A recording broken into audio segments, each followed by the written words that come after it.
Join us as we go beyond the pixels in the Gamer's Edge podcast, the show that takes you behind the scenes of video gaming. Each episode dives into the realms of gaming and esports, bringing you exclusive interviews with both rising stars and seasoned veterans, coaches, insightful commentators, and industry leaders. So whether you're an aspiring pro gamer, a dedicated fan, or simply curious about the inner workings of gaming and esports, grab your headset and join us on this thrilling adventure through the virtual arenas where victory, camaraderie, and endless adventure await.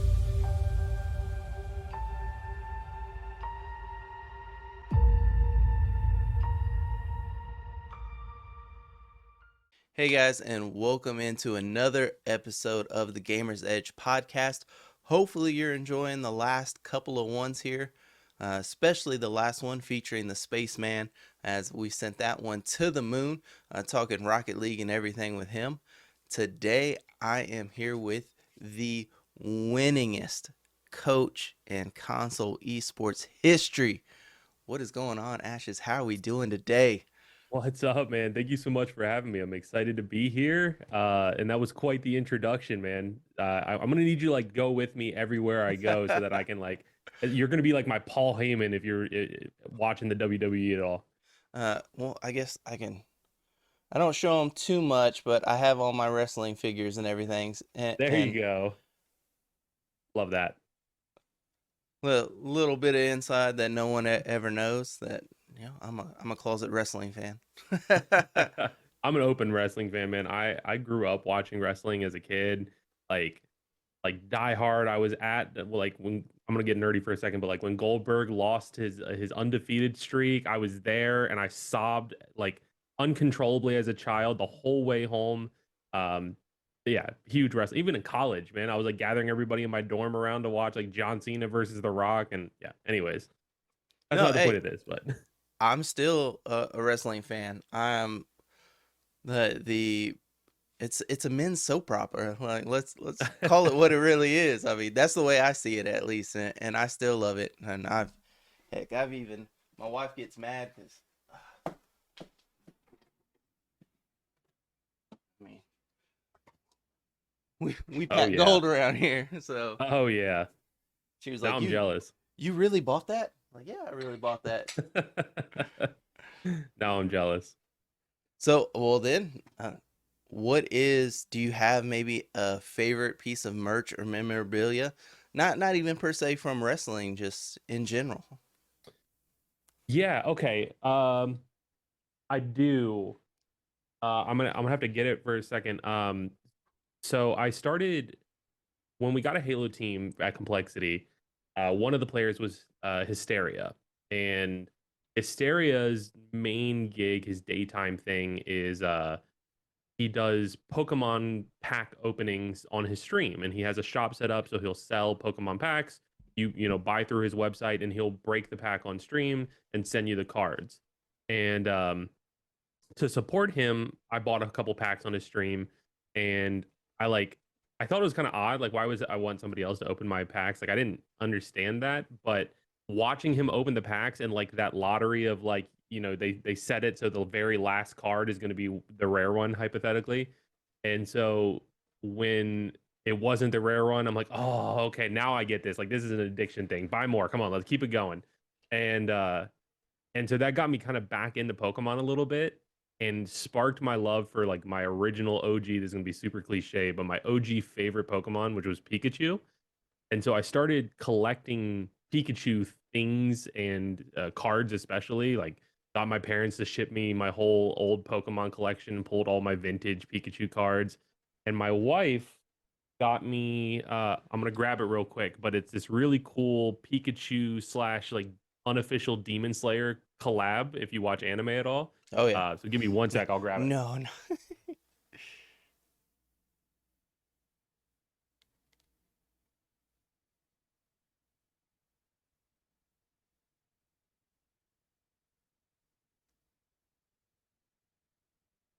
All right, so like I said, it's unofficial, but I don't know if the camera's really gonna focus on it. But it's him dressed up.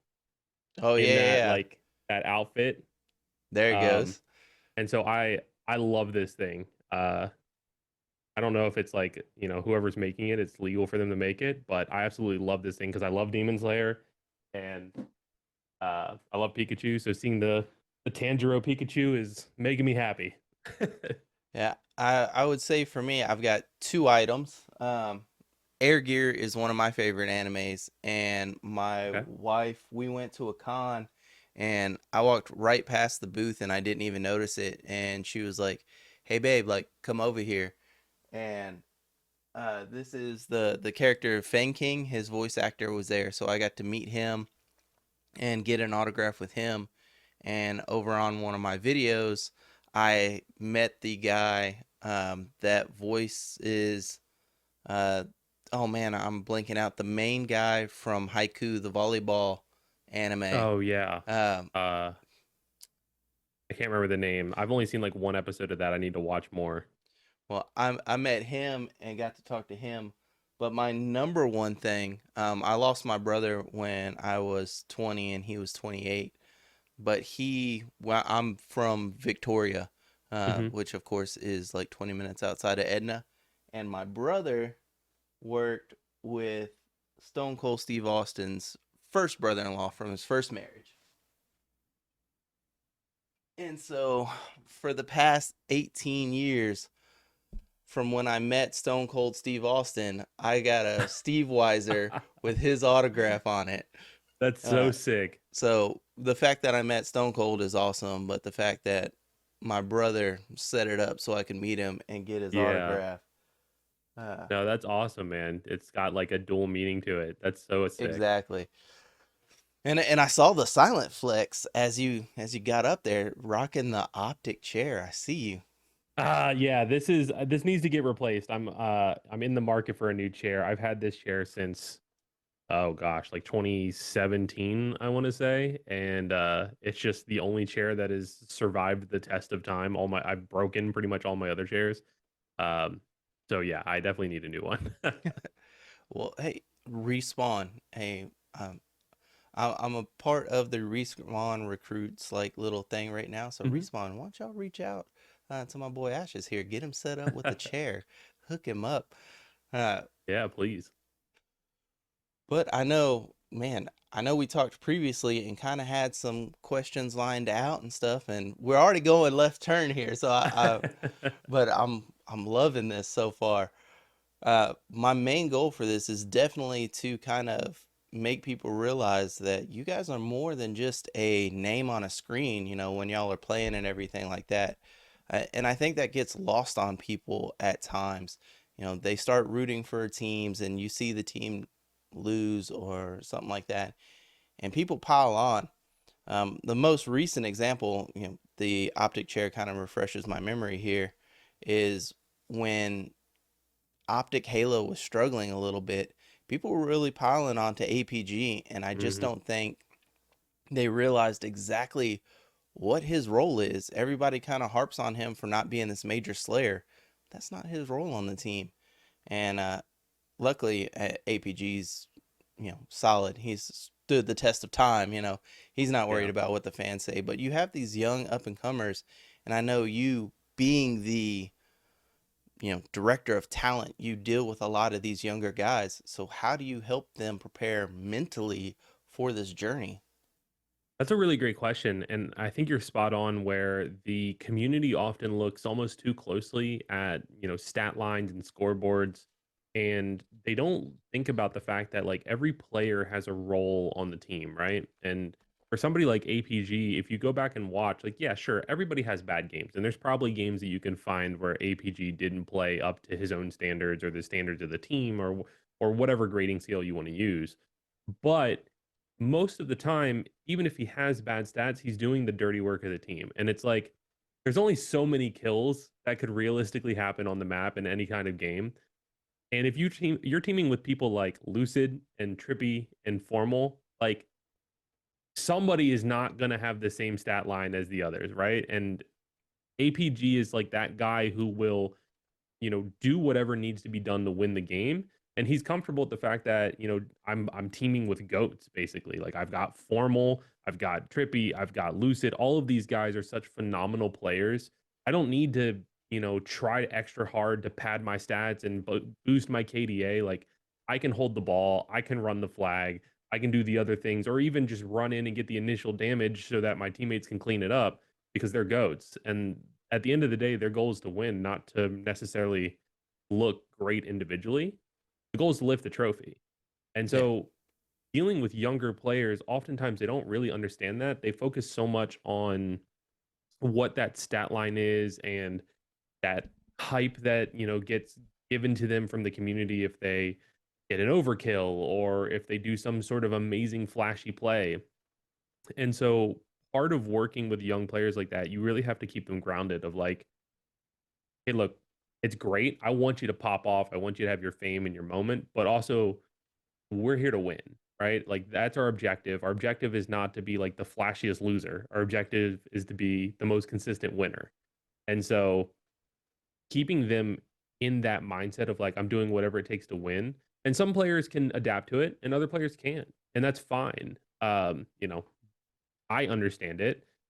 You might not be the right fit for the team, but I get when people want to be that flashy, high KD player. But realistically, like the goal is to win. And so as long as everybody's bought into that idea, then they usually will start shifting their mindsets if they did have that kind of behavior before. Now, kind of talking about mindset here, y'all are about to come up though against these guys. We've got a stacked Texas bracket coming for Halo Worlds. Of course, this episode will come out just a few weeks after Worlds, but right now you're prepping for that. What's the mindset going into the Halo World Championship? Yeah, the guys are hard at work.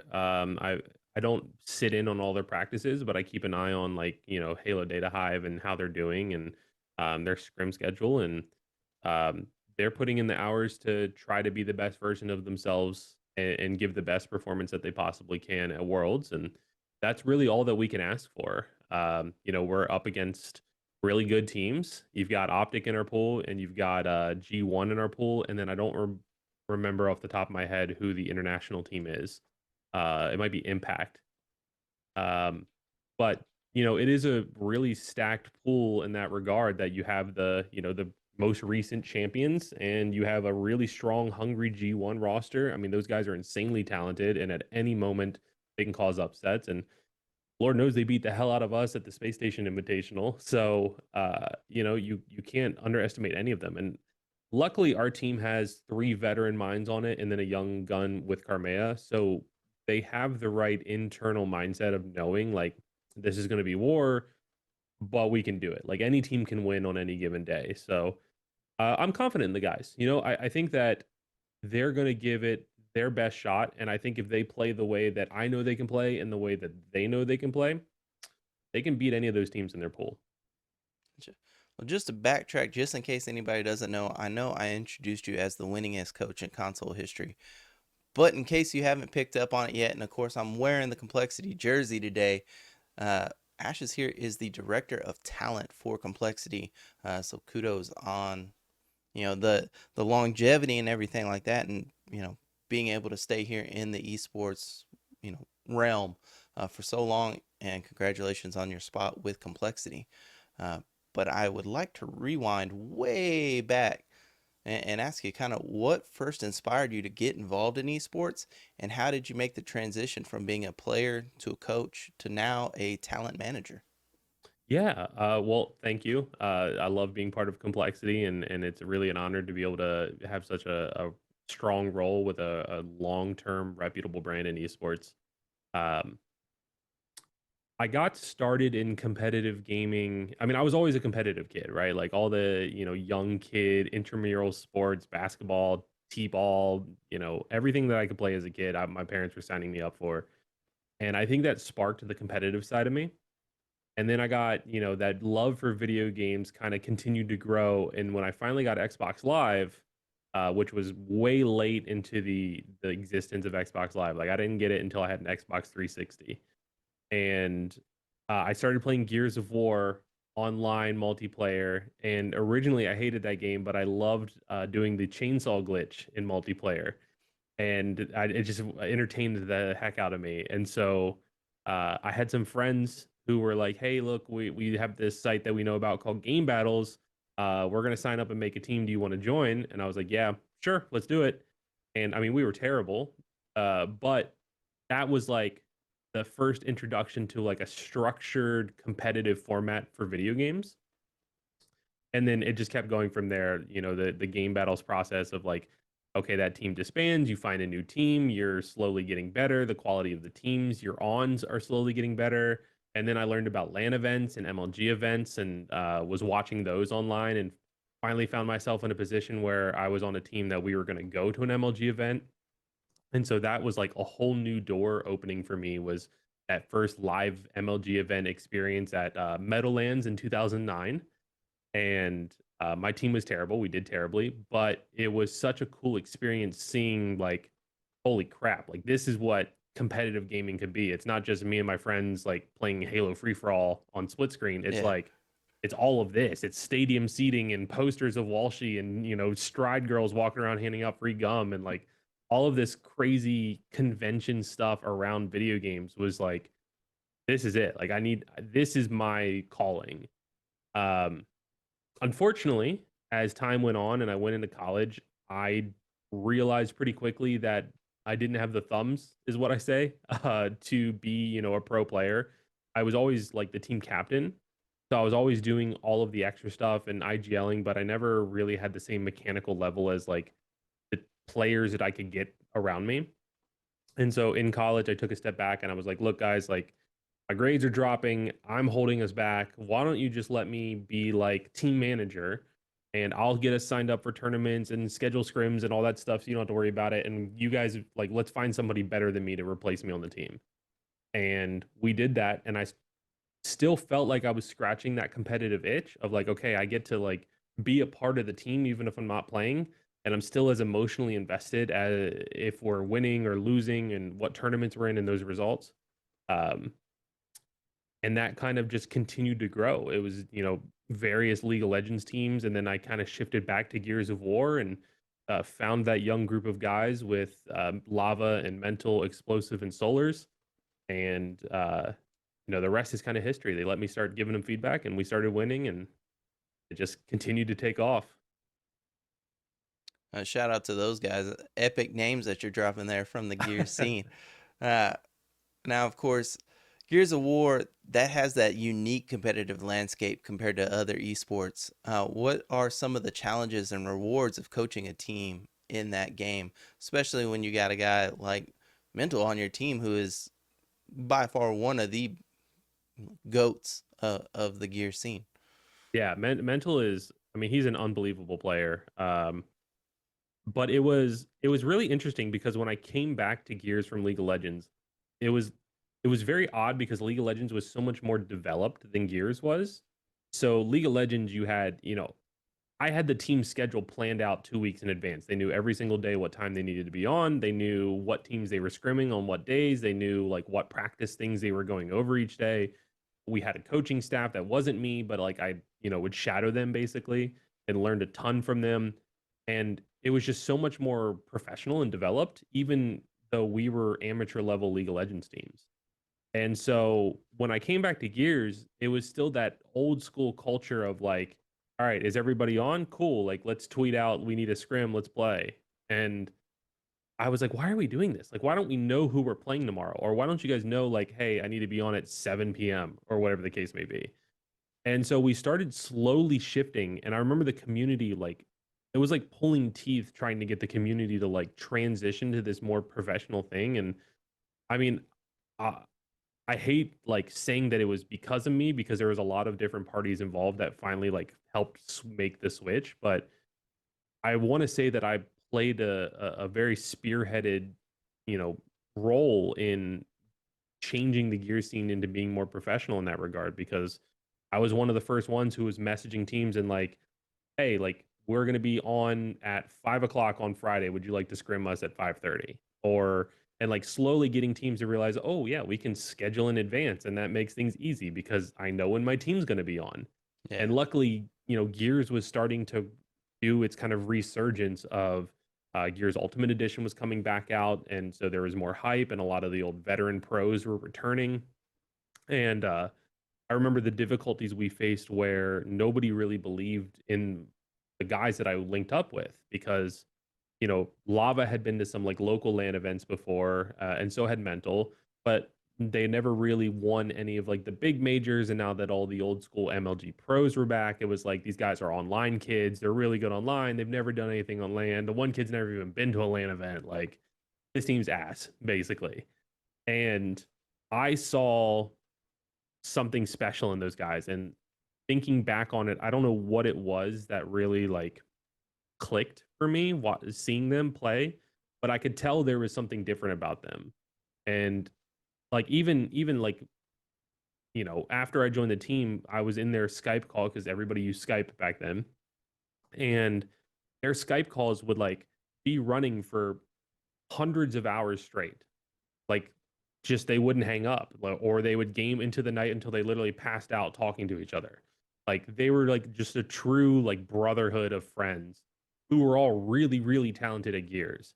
And I think that might have been something special that I saw like, okay, if we get together on a LAN event, we're going to trust each other and be able to face anything we could possibly face. And that was true. So we had an online pro league and we did really well, and everyone was like, it's online, of course they're doing well. And we went to the LAN event, and we were down 0-3 in the finals, I think, of a best of 7, or it might have been 0-4 in a best of 5 or best of 9, sorry. And we reverse swept them and won the event. And it was our first time on LAN together. And that moment of like showing the structure and preparedness that I could bring to the team, because I still have the notebook. I wish I would have brought it upstairs for this, but like it was a hotel like note tablet that I just wrote out like strats for every team, tendencies of every team, so that like on stage I could be like, okay, we're playing this team. Okay, here's what they're going to do. If you see this, it means this. We need to do this. Like get us just as ready as possible. And it showed, I think, that having that could be beneficial. And I think that kind of started shifting the mindset of the community, because I wasn't even allowed to spectate scrims. Like there was teams that wouldn't let me in the lobby. They were just like, oh, you're going to tell them what we're doing. And I'm like, no, I don't give a damn what you're doing. I care what my guys are doing. You guys can Yeah. do anything you want. But it changed. A lot of things changed, and it showed, hey, like coaching and management and having support staff around players is important in esports. And I was excited to, and fond of that memory to be a part of that. Yeah, I also, you've seen several times where coaches kind of come in and just help the mental regain, especially, on a chance to reverse sweep and everything like that. Some players will get flustered, and you just need that calming voice to kind of say, hey guys, we've trained for this. Yeah, absolutely. I think having that third party perspective that a coach can provide, where yes, they're invested in the success of the team, but they're not emotionally invested in, oh, I missed that shot, or I messed up and misrolled there, or whatever the case may be. They can kind of clear those emotional blockers out and focus on like, hey guys, we got this. We've practiced for this. We've done this a million times. These guys aren't good. Come on, we got this. Now, going from the coaching side into kind of what you do right now as the director of talent for Complexity, what do you look for in emerging esports athletes, and are there specific qualities or skills that make someone stand out to you? Yeah, I mean, I like players who have outgoing personalities. I like players who are mature.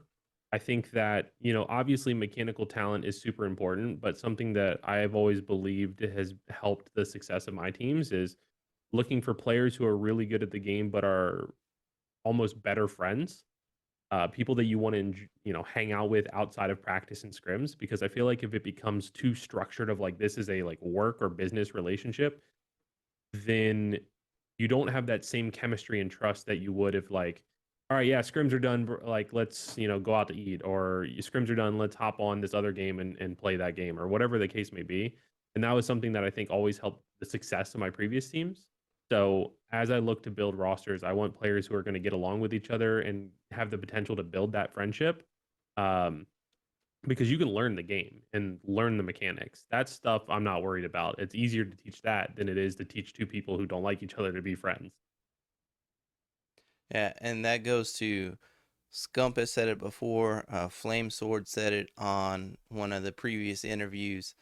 A big part of being on a team is that team chemistry. So if you can find guys that are already friends, already have that chemistry, I'm sure that just makes it even easier for you.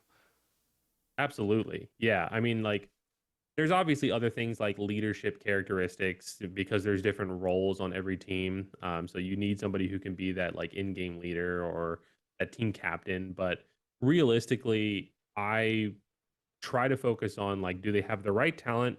Do they have the hunger to learn and win? And will they get along personality wise with the other players on the team? Now, we've talked about going from League of Legends back to Gears of War and the progression that you've kind of helped spearhead here. So, how have you seen the industry evolve over the years, and where do you see it going in the next decade, especially concerning console gaming as Call of Duty and stuff like that goes to PC? We see Apex, shout out Monsoon and the boys. I know he was a little down on himself on the results, but end of the day, they still made worlds. They still did what they had to do. So congratulations to Complexity on that, and to Monsoon and the boys for that. But where do you see esports evolving into? Yeah. I mean, I think that esports has been through a weird phase where it became the popular hot thing. And because of that, a lot of money got involved very quickly and then started getting spent very quickly. And I don't think everyone had really fully thought out the plan of, okay, how do we turn this into something that drives revenue so that that money that's being spent comes back and is a sustainable business? And that's kind of what we're seeing right now. Like we're not in an esports Armageddon. It's not doomsday. It's just a market correction that's necessary for the longevity of the industry. Because realistically, there's way too many people watching all of these different esports events. There's way too many players who want to be involved and are trying to be competitors for this industry to quote unquote die, like a lot of the negative voices will say on Twitter. It's too strong for that. It's going to be around. It's going to survive as long as there's two people who want to play a video game and want to compete against each other. Esports will be a thing. So I think we're going to see a correction, and I'm excited to see what comes out of the other side and how that becomes a more sustainable business. I think that franchising was probably personally, I think franchising might have been a little bit premature. I think the concept and the idea and the goals of franchising to help it be sustainable for everybody involved, players, orgs, um, was the right idea, but maybe not the right execution. Um, so I'm hopeful that, maybe we'll see a reset there or just a restructuring of what that franchising looks like. I like to applaud Halo all the time for what they do with their partner program because there's still opportunity for new orgs that are getting involved in Halo to prove that they're worthy of that partnership program. But it's not as locked in so that if you're not in that program, Halo's not viable, and it's still open events and it's still anybody, any group of friends could show up to an event and make top 8 and be a pro team. So I love that open atmosphere, especially because it's what I grew up on. But um I think that there's just a lot of rebuilding and a lot of questions of what that looks like in the future. So going back, I know that's a long-winded answer, but going back to what your question was, I'm excited for, in the next decade, esports to be in a position where it's much more welcoming as a whole to all types of people, and that we see, for example, like more women who are competing at the top level on co-ed teams. I'm excited for competition to be more frequently, almost like you can watch an NFL game, every single week. Um, I'm excited for larger events, and I would love to see us go back to some things where it's like old MLG days where there's three different games having their major tournaments at one event, or even like dream hacks and massive like IEM events where there can be multiple games at that one event. So I'm hopeful for the future of that's what esports looks like because I think that's where the magic is. Definitely, and I actually couldn't agree more. I don't get to talk about it too much. Me and Sean delve into it just a little bit on the previous interview, but I'm actually right in the same boat as you. I truly hope the acquisition of Activision by Microsoft, then they will control Call of Duty and Halo. I would love to go to, like, being in Texas, I would love to go to a Dallas Fort Worth event where I get to watch Halo. Hey, this Halo match just ended. Oh, look, I can turn this way. Now go down this hall. Okay, I can go to the Call of Duty major. That would be amazing if we shifted back towards a MLG days of these big events, Yeah. especially when you hear some of the owners and everything like that, and like the Guard, what just happened to the Guard, unfortunately, as they buy in to the Call of Duty League, the Overwatch League, what we've seen been going on with that league and everything like that. The super high buy-ins from, like you said, the money being invested and coming in during the COVID era, as I like to call it, where everybody's just at home. So esports is, ballooning immensely.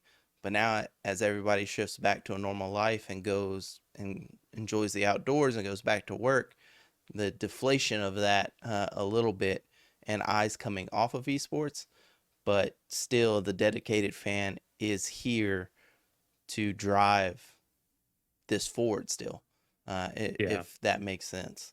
No, I mean, you're completely right. And I think that it also is super unfortunate that all of this seemed to happen along the same timeline as a global economic recession. And so not only are you having the internal struggles of the industry, but then you're having those external struggles of, normal sponsorship dollars and marketing dollars that wanted to get into esports because it is the shiny new toy on the block. Um, they're like, "Oh, whoa, whoa, whoa, whoa, whoa. Okay, hold on. Let's stick to what works. Let's not try new things. Let's cut back costs a little bit and we'll, survive the recession and then we'll remeasure." And so, unfortunately, that was a lot of money that I think was expected to be involved in the esports industry. So that also forced a lot of organizations to go like, "Okay, crap. Like these people aren't putting the money in. That's kind of what we were banking on." So I think there's a lot of learning and a lot of growing for everyone to do, and it's going to affect a lot of people. And I feel really bad for all the people who have already been affected by layoffs and things within the industry. But I think overall, long term, it'll be a net positive as we learn to make this thing that we all love so much a sustainable business. Definitely. Give me a second here. My screen decided that I wanted to screw up. This will be a clip moment real here. I'll run like a sponsor ad right here. All good.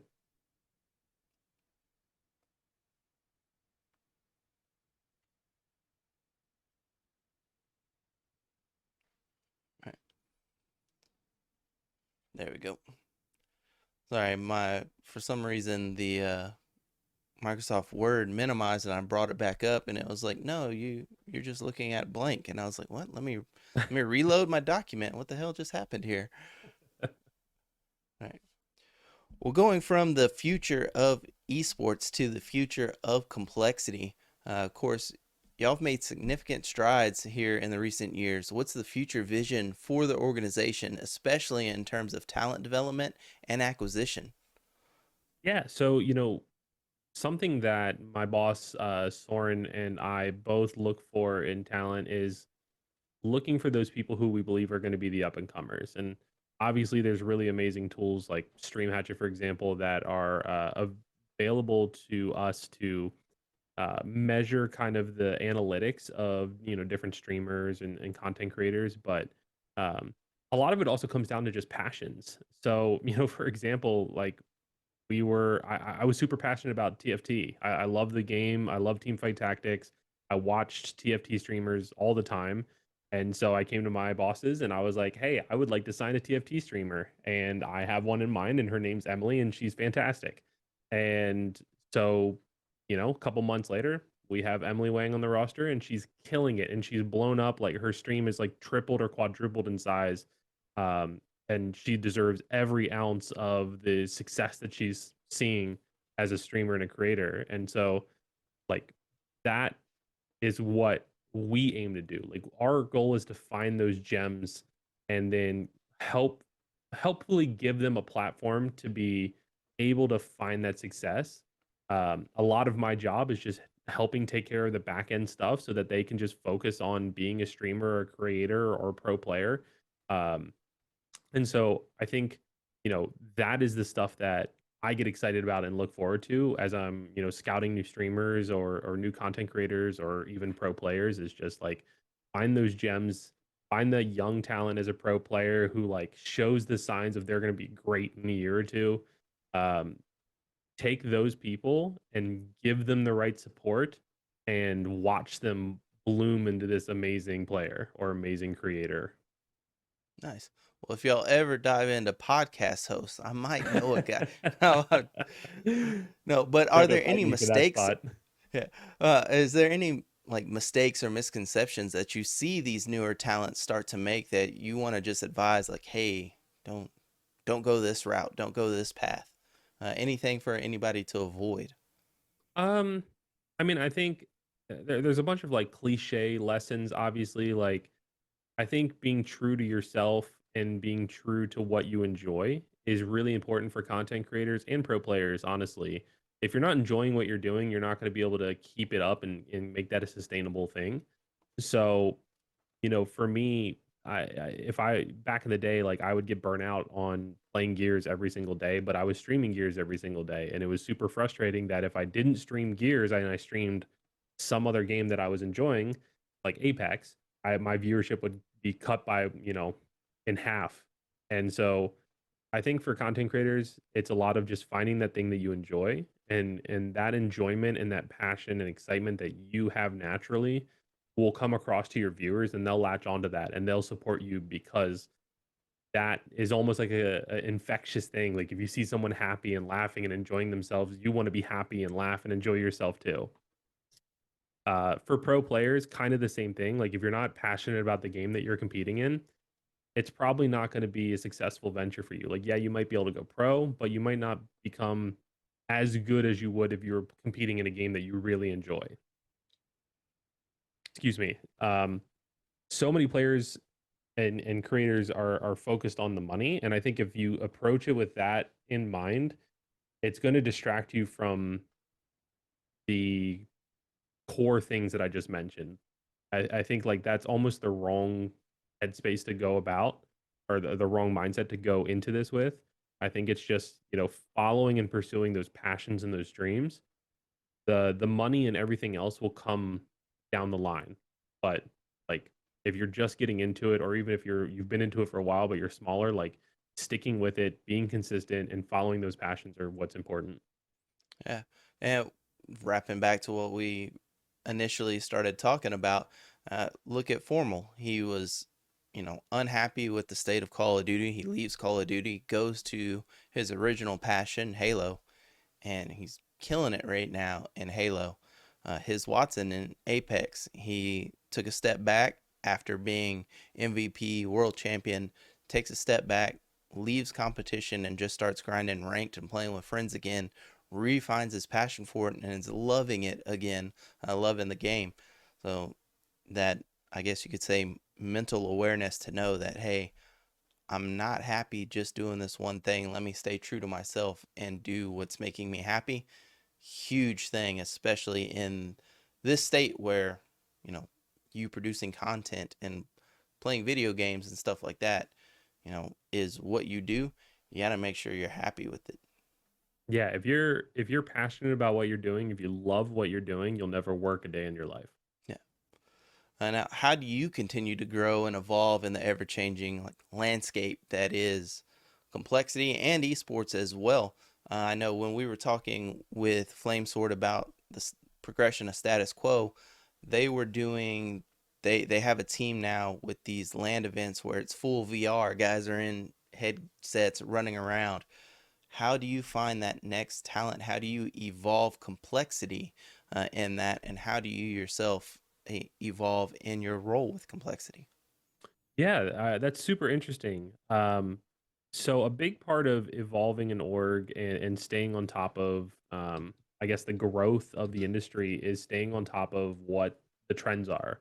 what the hot new game is. For example, like when Fortnite came out, right? Like the early adopters of Fortnite, like I'm going to use Ninja as an example since he's part of our parent company's family. Ninja was early on the Fortnite train, and I remember a lot of people going like, "Why would you switch from H1Z1 or PUBG to Fortnite? Like this is ridiculous. This game's cartoon. It's for kids." Like he was getting all kinds of flack. His viewership was not great, but he stuck to it because he saw that's the trend. That's going to be the game. That's it. And sure enough, Fortnite became literally the game that everybody in the world knew, second to maybe Mario. So I think if you're able to keep your finger on the pulse, and I know that's super cliche to say, but if you're able to follow those trends and keep an eye on like what games are coming out, are they going to be viable for multiplayer, esports, competitive? Um, I think then if you have that good concept and you stay in tune with that, and you're just passionate about gaming, then it's I don't want to say easy, but it's makes it a lot easier to stay on top of the next big thing, and then be able to find the right talent for it, because those right talent are going to be the other people who are passionate gamers, early adopters, and committing to this game because they fell in love with it. So uh, as we continue to see esports bloom and develop, I think that's going to be the focus that will be important for all orgs, including complexity, is to just keep their finger on the pulse. For myself, I think going into this director of talent role requires a lot of growth for me, because I am at my core, a gears coach, right? Like, so it's a little bit more rowdy and it's a little bit more rough, but and there's a lot more um, noise, I guess you could say, involved from all just like the passion of gaming and esports and in that community. um, so it's definitely like having to take a step back and be much more calculated and responsible and thorough with my thoughts, and how I approach different situations. Whereas, like, when I was the gears coach, it was like, okay, I was just the gears coach. Like, this, I could go on Twitter and be like, hey, this sucks, change it. The whole community agrees with me. But now it's like I represent more than just, that. I represent a large organization and a historic organization, and there's responsibility with that. And there's a lot that I've learned about the industry that I wasn't even aware of, or wasn't familiar with, and from people like my boss Soren. And it's important for me personally to continue to grow no matter what role I'm in. So even when I was coaching, I was trying to learn something every day. I think with this role, it's that same approach. I want to make sure that I'm learning something and gaining new experiences every single day so that I can be the best version of myself, which will allow the talent that trust in us to work with me and to work with the complexity to be the best versions of themselves. Nice. Well, I do want to say thank you so much. I know I said 20, 30 minutes, and we've definitely gone past that. So thank you so much for giving me even more time than we had previously talked about. Is there anything you want to say before we close out here? I'm going to open it up, and the mic is all yours. Talk to that fan sitting there right now going, damn, I want to be there one day. Yeah, so I'll give the fans out there the advice that my mom always gave me, that I tried my hardest and still do to stay true to. If you're confused about what you want to do or how to get involved in esports, you need to find what you love to do and figure out a way to make money doing it. And that's how you set yourself up for a long-term successful work happiness.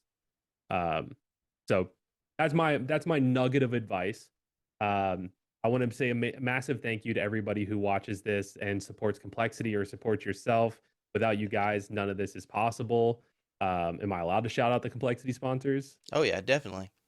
So massive shout out to Lenovo Legion, a massive shout out to Miller Lite, to Dairy Max, to Game Square, our parent company, all of these guys who help us do what we do, to Vivior.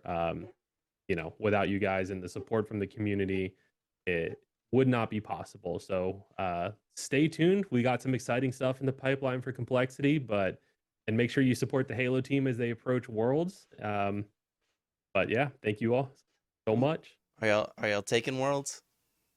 Yeah, we're taking Worlds. We got something special. We're gonna take Worlds. You hear it here first, guys. But thank you guys so much for tuning in for another episode of the Gamer's Edge podcast. Make sure you stay tuned, of course, for the web series Gamer's Edge Spotlight, where we do talk to up-and-coming orgs and players and stuff like that. But until next time, guys, peace.